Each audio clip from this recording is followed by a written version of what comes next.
I'm saying, man, that is, it's a whole nother world, man. Right. Me, a Southern country boy, Right. man, taking the bus to the A train, to the Right. E train, Right. to the next train. Right. It was wild, man. But man, I just prayed and was like, God, just help me out here, cause I don't know where I'm going. Yeah. And he was with me the whole time. But it was fun though. Right. It was fun though. Yeah. Cause I honestly felt, man, if I could, like they say, you can do New York, you can make it anyway. You can make it in New York. That's right. That's right.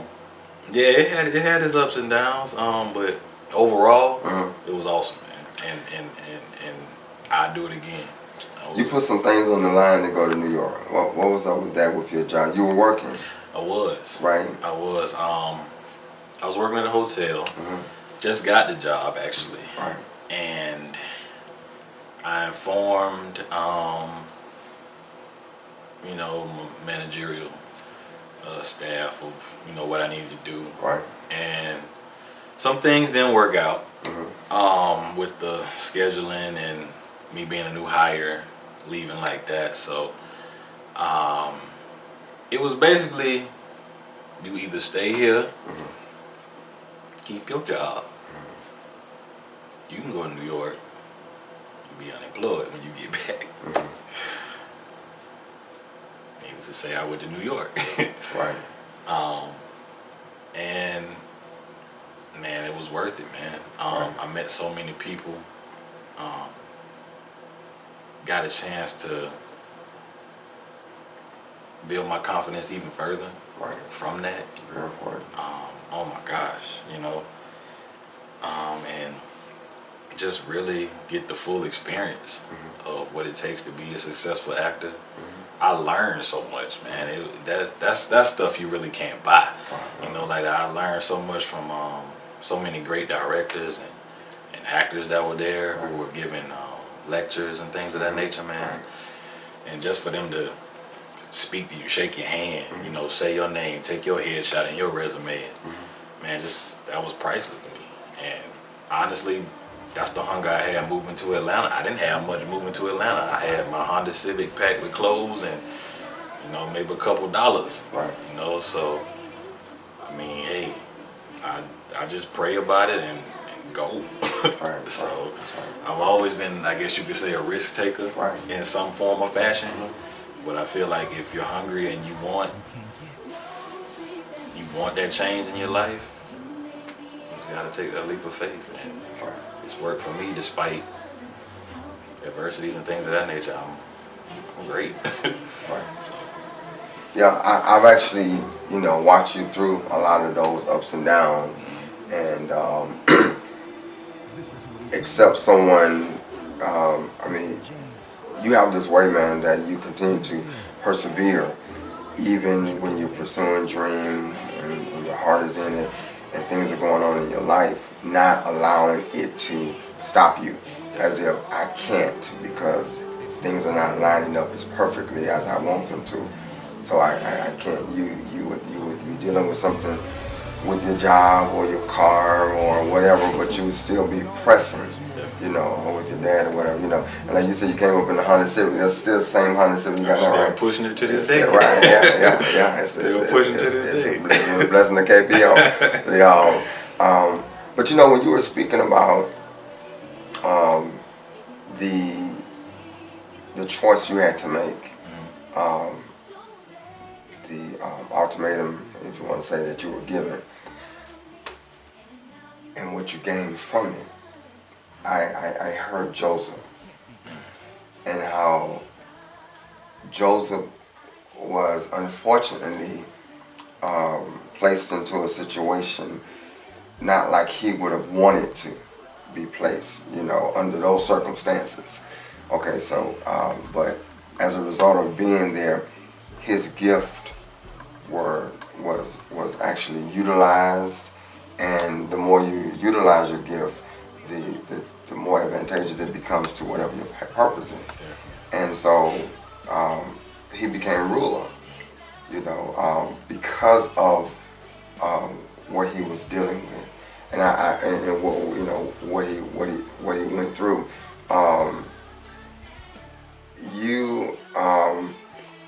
remind me of him in the aspect, man. I see that you have persevered, um, even though the circumstances wasn't favorable. Um, but I see a ruler within you, you know, even with your confidence, you know, you're ruling with your gift, you know, you're ruling with the talent and the dream that you're pursuing.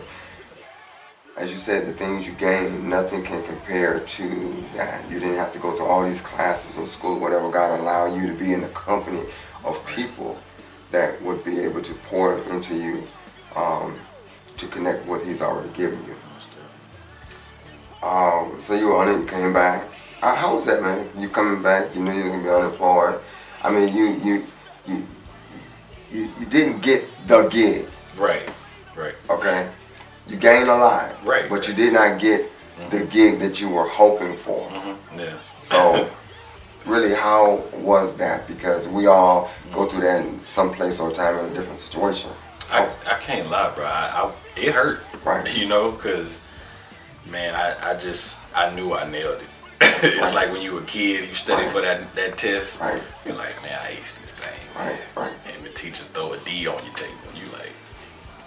Right. Yeah. So it was that feeling, man. I just, it hurt. Right.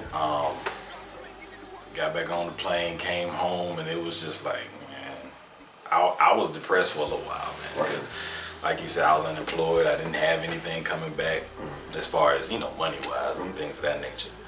So, I was mentally, I was depressed, you know. Right. I won't even fake it. I was hurting. I was disappointed in myself. But, man, after a while, I just, like, all right, Caleb, come on, man. Okay, you struck out. You still get the bat again, man. It's not over. Just come on. And that's what you got to just dig for that. You know what I mean? Yeah, it's going to hurt. You know, you going to cry probably. You going to feel like crap, you know. But after a while, man, come on. You got to shake that off. Man. Right. We're going to go to the next one. Right. You know what I mean? Because if you honestly feel like this is what you're supposed to do, you know, it's just a moment of time till the next thing comes. And that's what I did, man. I just like, God, you know, hey, it wasn't for me. That's how I handle a lot of auditions now. Right. If it's for me, God, give it to me. Right. If not, Right. so. When you give your best, Right. and it turns out like that, Right. because you know God has your best interest. Most definitely. You know God knows what, right? Most And definitely. you can, and it takes experience and time and faith to even get to that level. A lot of believers are not there yet, you know, and get so crushed and become so anxious for all kind of things, you know, not realizing that if God intended it to be, and if you gave everything you were supposed to give, it'll be. It'll be. You know. That's really the mentality I had to practice though. Right. You know, it's not gonna happen overnight or nothing like that. But I think, you know, what I've been through kind of strengthened that for me. I heard something somewhere that says with God the answers are either wait, not now, or I got something better. When I heard that, I was like, Most definitely. wow, wait, Not now. not now, I got something better. no, I got something better. So it could be one of those three answers, you know. And I do believe that many times when we go through things and pursuing our dreams and going after whatever our goals may be, that sometimes we think, oh, this would be it. Definitely. We think this would be the Most definitely. the That's one. what I need. Right, this one right here, Right. whatever, you know, because I ain't seen nothing like this before, you know, to have this opportunity. Right. And God's like, this is still crumbs to what I have for what you, I have, yep. you know. And when you go here, you're going here to get fuel. You're not going here, this is not your destiny. Definitely. You know, you're not going here to stay, you're going here to get something to continue on the journey to the greater, you know. And so you came back from New York, unemployed, Yeah. and but then you was dealing with your dad. Yeah, my dad, almost a year now. Actually, it has been a year. Has been diagnosed with lung cancer, stage 4. So, very severe.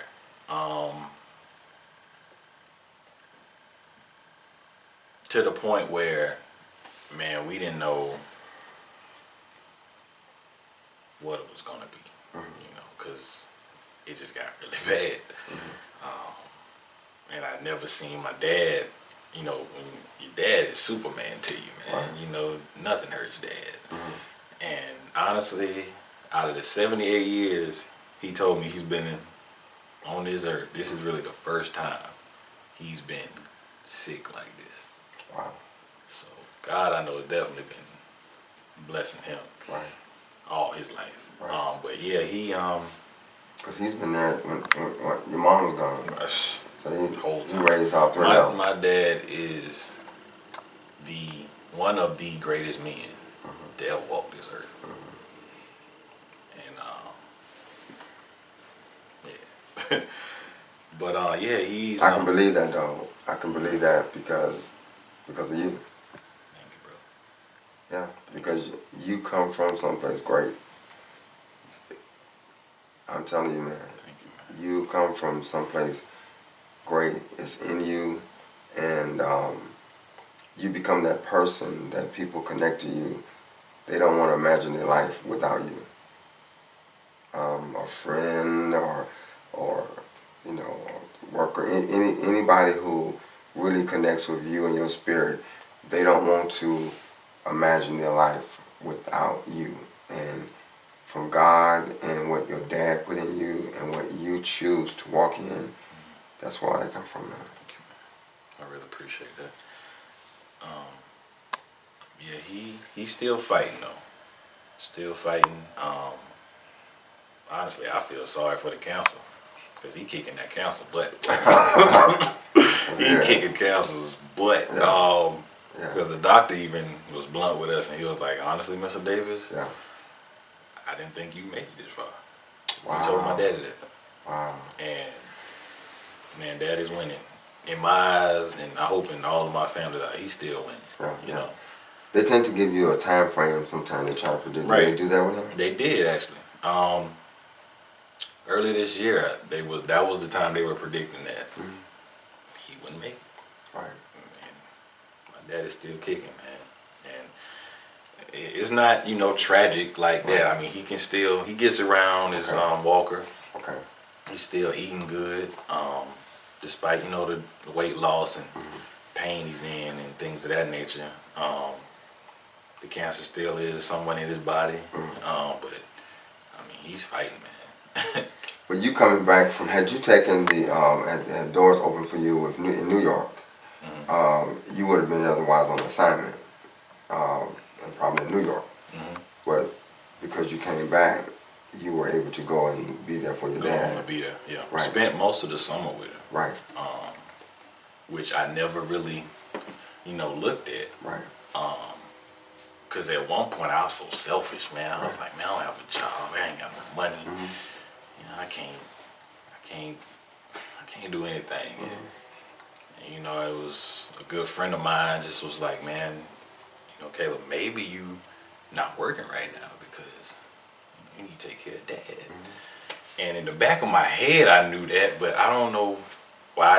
I just never looked at it like. I always thought I needed to help Dad with some money or something like that. Right. And man, just me being there, Right. filled his, because he was just overjoyed when I told him, you know, that I'm gonna stay the summer. Right.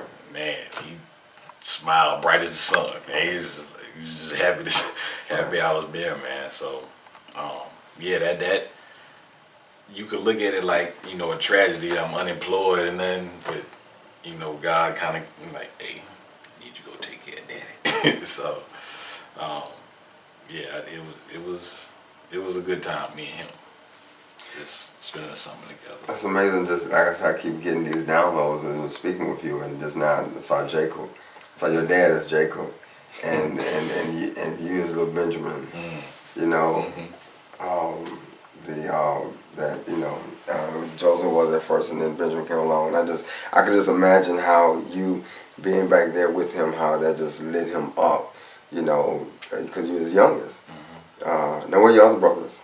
They came also. Okay. We kind of made a little rotating schedule, you know, where somebody could always be there for Dad. Right. My oldest brother, Well, he's a truck driver in Florida, so he was usually there like every weekend. Okay.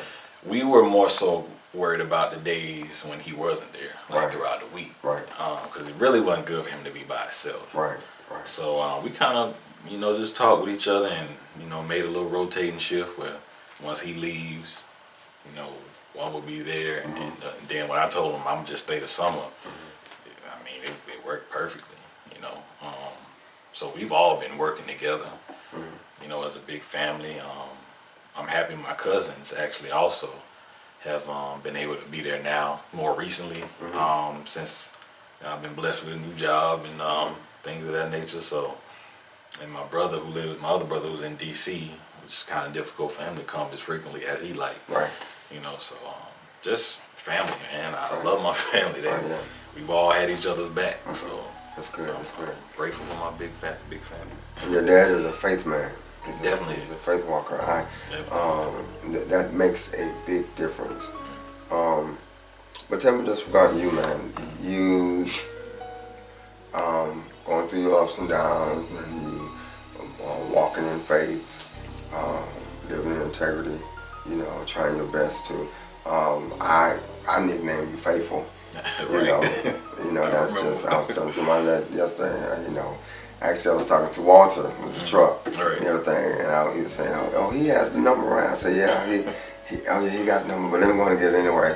He's like, because he might lose it. I said, "Well, no, he's faithful." I said, "He probably have it." So and that's a good credit to but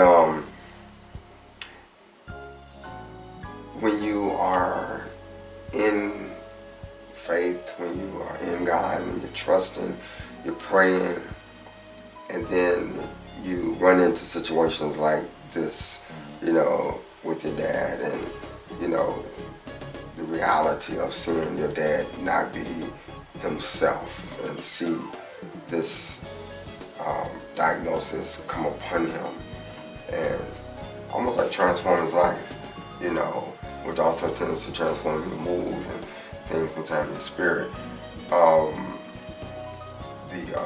You at a good place with it as it relates to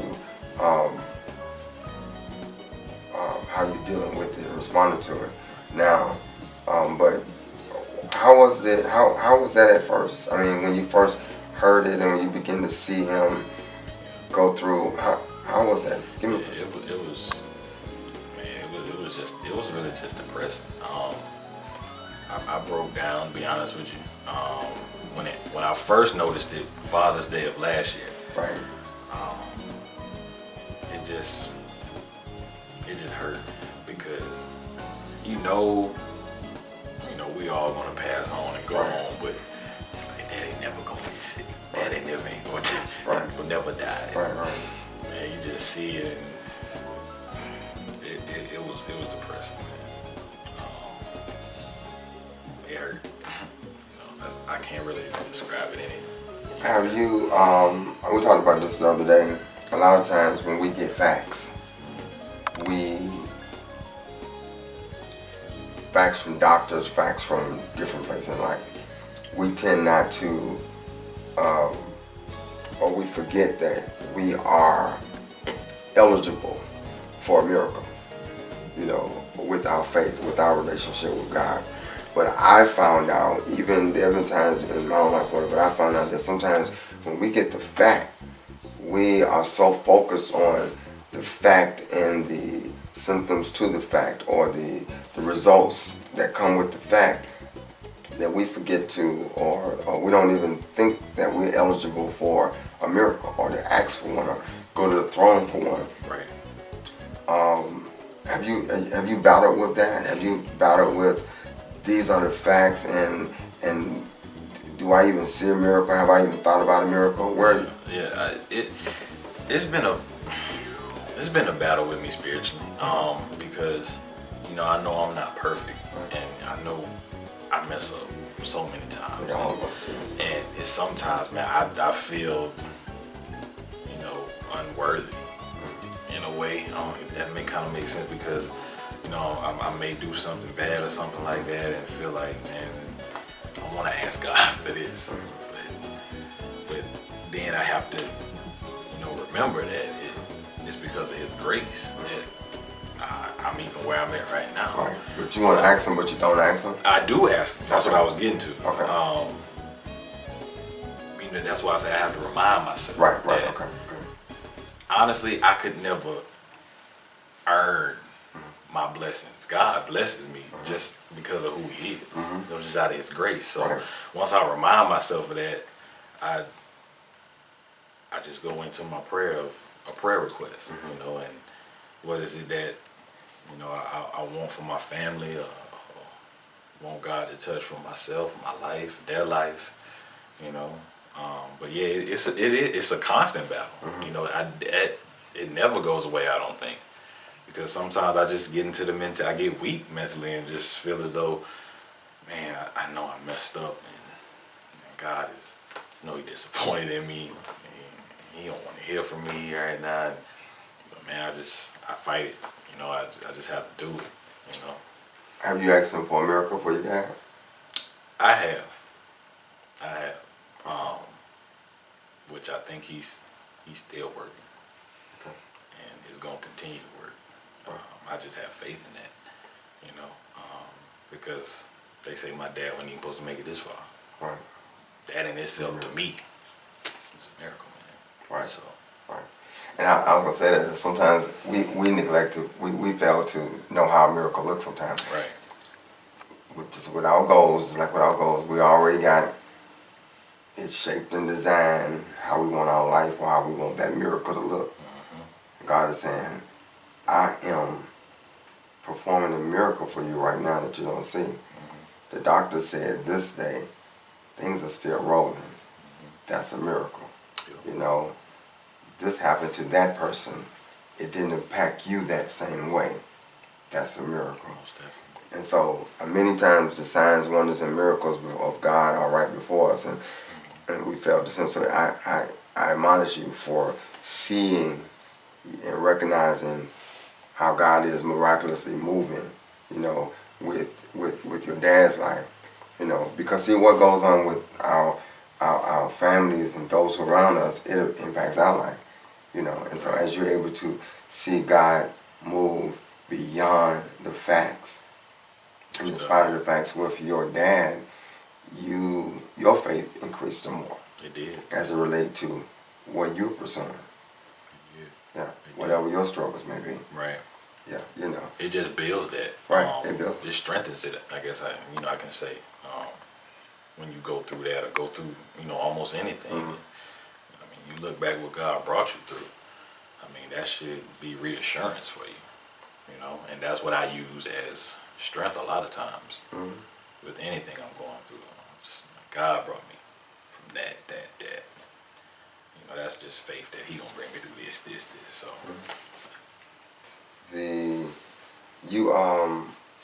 What do you want for Caleb?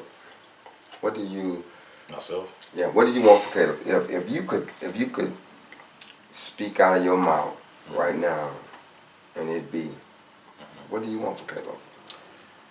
Every morning when I pray, honestly, man, I pray for wealth, but here's why I pray for it. When I ask God for wealth, I said, Father, give me millions in abundance to bless you, bless others, bless myself. So to say that means, yes, I want the riches, but I want them to bless other people. Right. You know what I mean? To Provision. exactly.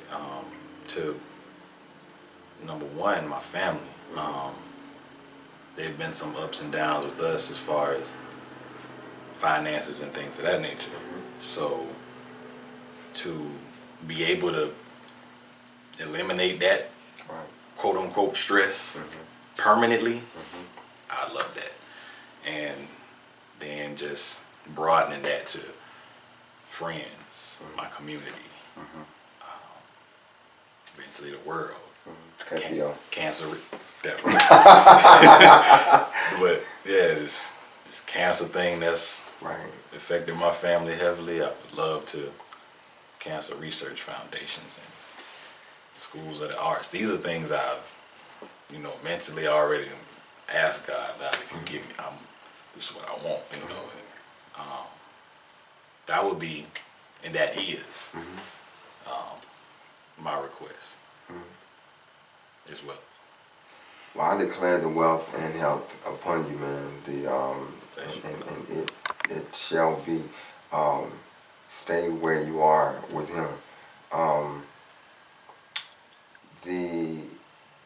But one thing regarding the acting Right. and family. Initially, you didn't tell your family about it. I didn't. Funny story too. I told my daddy about it, Okay.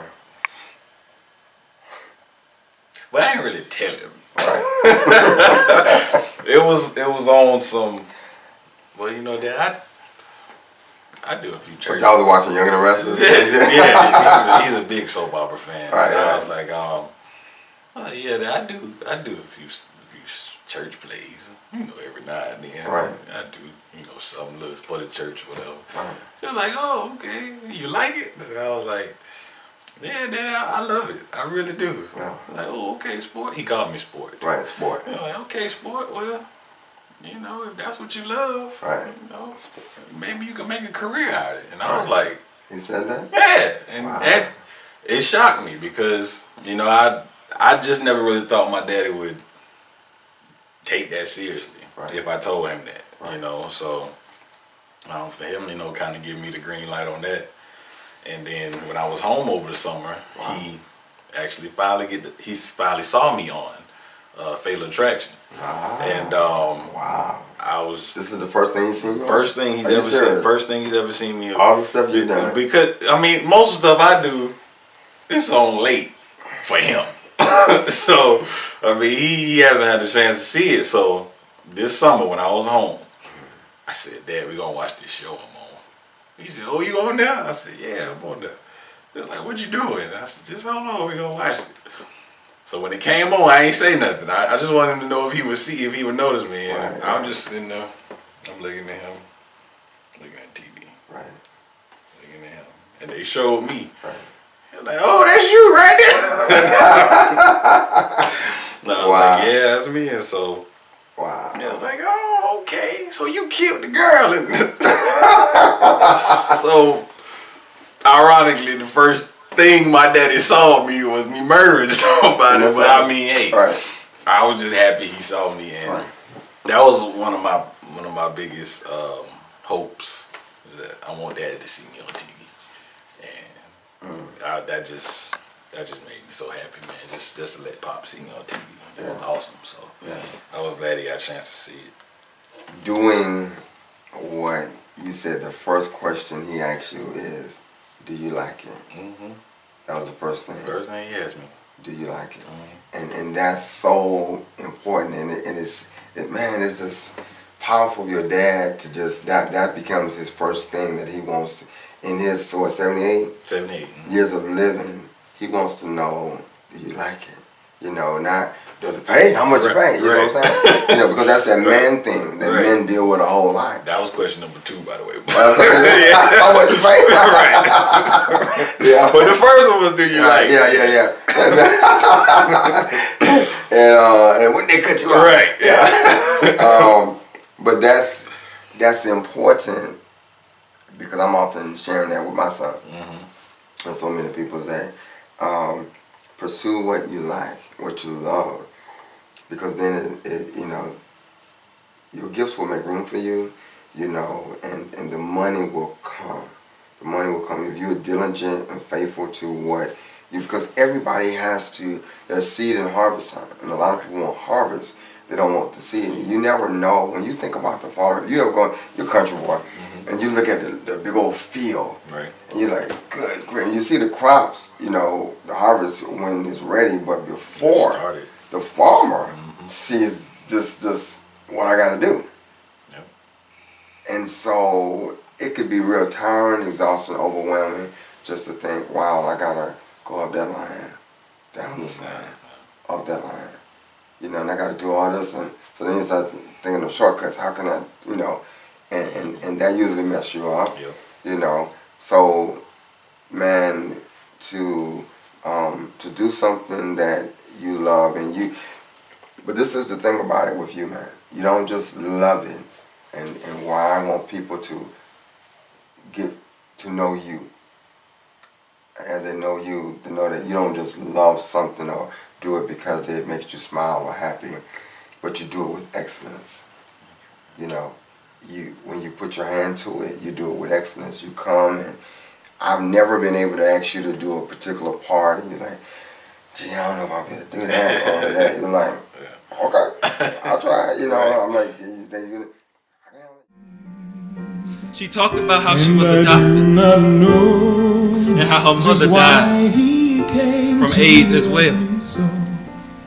He looked beyond my faults and saw and how she hoped she didn't have to go there.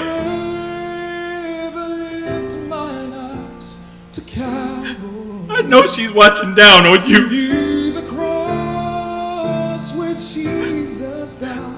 And I know she's in a safe place. So you don't have to worry.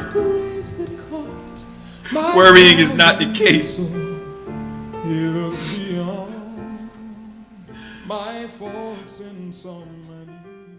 You're like the director's dream, you know. You've encouraged me so much. You've encouraged my writing so much. I have to really calm myself down because you have me like going here like, oh, he can do that, and he can do that, and okay, wait a minute, one thing at a time, you know. And because when you have that powerhouse there, you realize that, okay, they're capable of doing so many different things.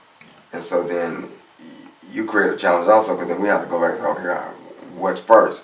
But I listened to Denzel and so many others when they speak. Holly Berry the other day I was listening to, and how they are connected with roles and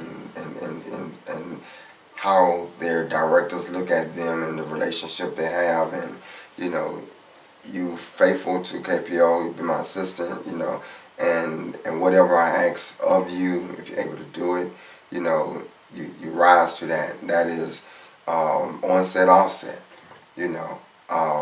That is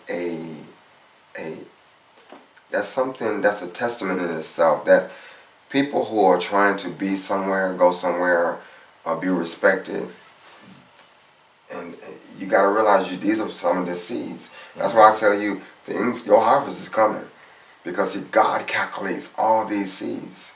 He calculates all these seeds. Every little thing you do, the job you're with now, you know, every person that you help or that may even not seem in your job description or something, that you just make it, every person's path you make easier.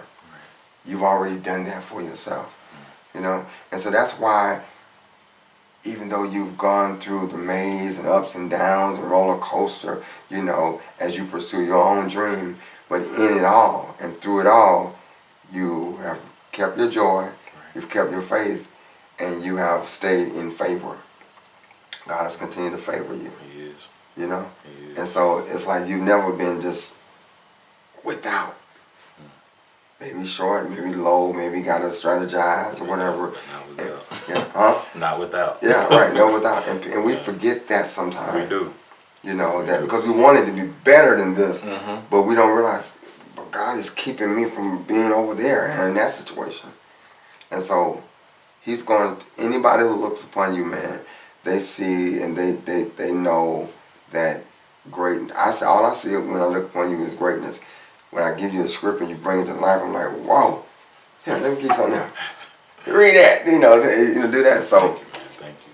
just know that you've not seen your best yet. Your Haggai 2:9, your greater glory is going to be so much more fabulous than what you've seen in your former.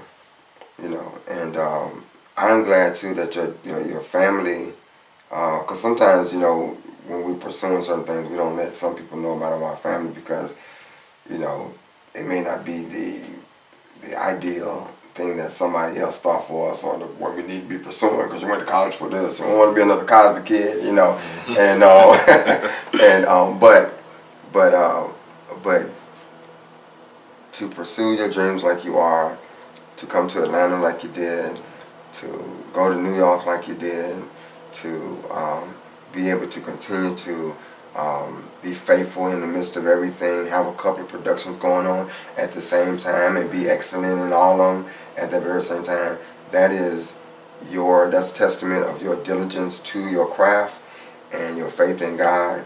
You know, you would tell me many times you would get up early and you would begin reading the script, you know, whatever it is, you know, you get on the internet and everything, start looking for auditions, you know? You have to, man. Yeah. You have to, and it's just the grace of God, man. Like I say, I could not see this Right, for myself. right, yeah, I could not. This is all God. yeah. And greater is coming. Greater is coming. Thank you, brother. What would you say to someone who's pursuing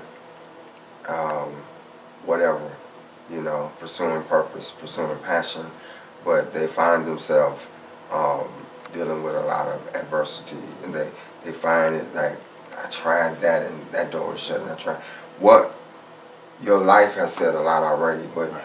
if you could articulate it, what would you say to someone? Because you're not yet where you're going to be, nor are you yet where you want to be, but you are at a place that you didn't thought you would be, you know. And so what would you say to that person?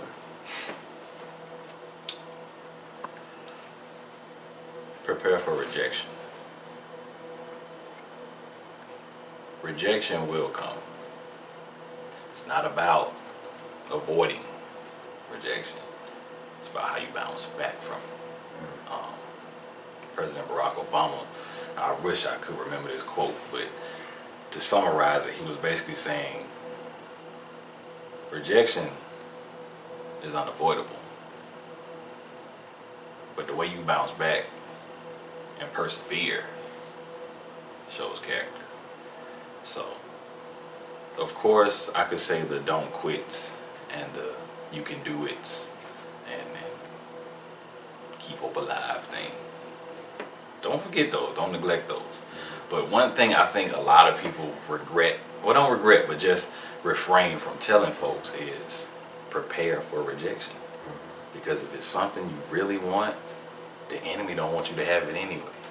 And if it's something God placed in your heart, he really don't want you to have it then. So prepare yourself to be turned down, pushed away, naysayers. Prepare yourself for that. But also prepare to overcome. Bless you, man. Thank you, brother. Bless you. Love you. Much success. Thank you, sir. All right. Thank you.